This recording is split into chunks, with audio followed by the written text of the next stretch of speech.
시청자 여러분 안녕하셨습니까? 주님과 함께 5분 묵상의 시간을 갖겠습니다. 오늘은 누가복음 17장 말씀을 묵상합니다. 본문은 예수님의 배려와 사역 말기의 행적으로 예수님은 제자의 생활 원리, 믿음의 위력, 재림의 시기 등의 주제들로 교훈하셨습니다.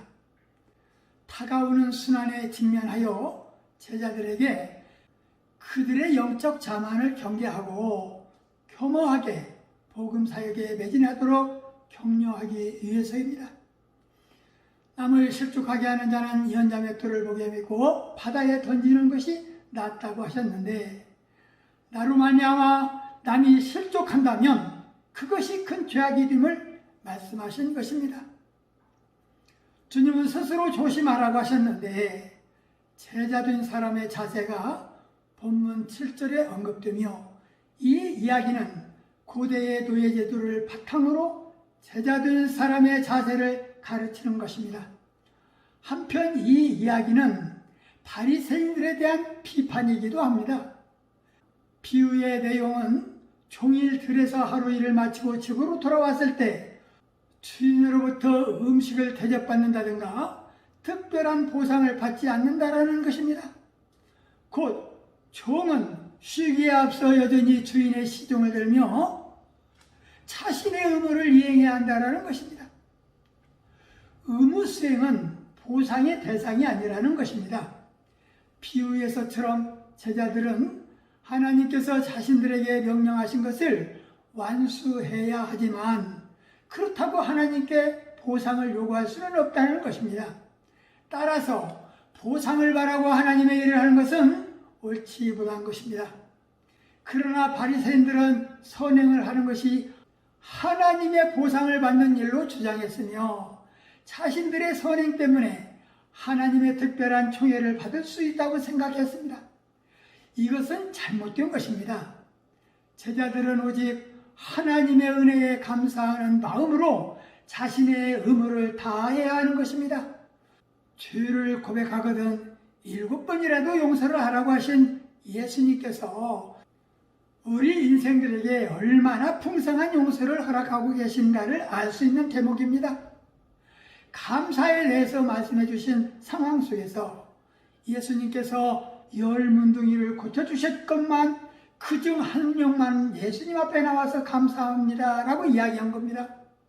문둥병 치유 사건은 불치병까지 치유하시는 주님의 메시아적 권능과 치료받은 자가 보인 은혜와 감사의 태도를 강조한 것입니다.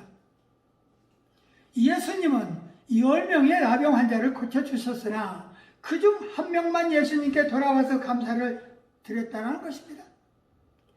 이 이야기에서 정말로 중요한 것은 감사함을 하는 그 사람은 영혼의 구원까지 받았다는 것입니다.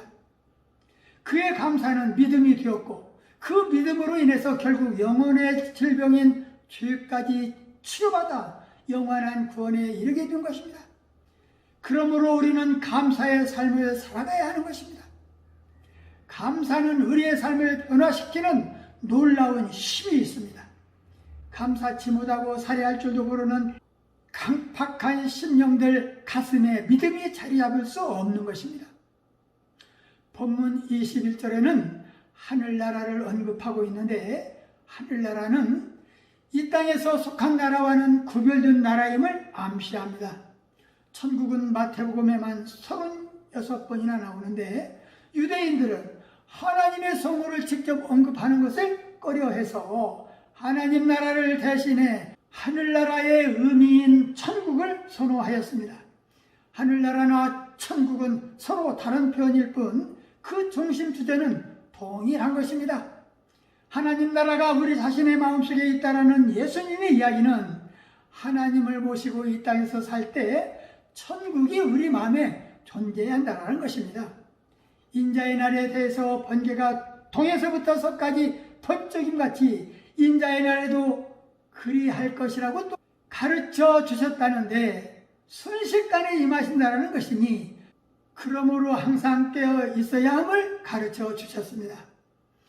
본문에서 특별히 강조하는 내용으로 고침을 받은 10 문둥병자 중에 한 명만이 예수를 찾아와 감사했다라는 사실을 우리는 잊지 않도록 해야 할 것입니다. 감사, 그 구대는 구원이 있다고 예수님은 말씀하셨습니다. 감사가 있는 곳에 기쁨도 있음을 잊지 않도록 해야 합니다. 말씀을 참고하며 기도하며 묵상의 시간을 마치겠습니다. 좋으신 하나님 아버지, 누가복음 17장 말씀을 묵상하면서 10명의 나병 환자들이 예수님을 만나 병을 치료받고 그중 한 사람만 예수님께 돌아와서 하나님께 영광을 돌리며 발 아래 엎드려 살해하셨다고 했습니다. 우리 성도들에게 감사하는 신앙인이 될 것을 가르쳐 주셔서 감사합니다. 우리는 감사하는 시간보다 불평하는 시간이 더 많이 있지는 않았는지 살펴보는 시간이 되게 하옵소서. 감사의 조건을 찾아보게 하옵소서. 믿음의 눈으로 세상을 바라볼 때 너무나 많은 감사 조건을 찾을 수 있습니다. 주님, 우리는 불평을 멀리하게 하옵시고 더 많은 감사의 제목들이 우리를 기다리게 하옵소서. 존귀함을 깨닫지 못하는 사람은 멸망하는 짐승 같다 했습니다. 주님, 은혜를 깨닫지 못하는 우매한 자가 되지 않도록 우리 믿음의 사람들에게 지혜를 주옵소서. 예수님 이름으로 간절히 기도하옵나이다. 아멘.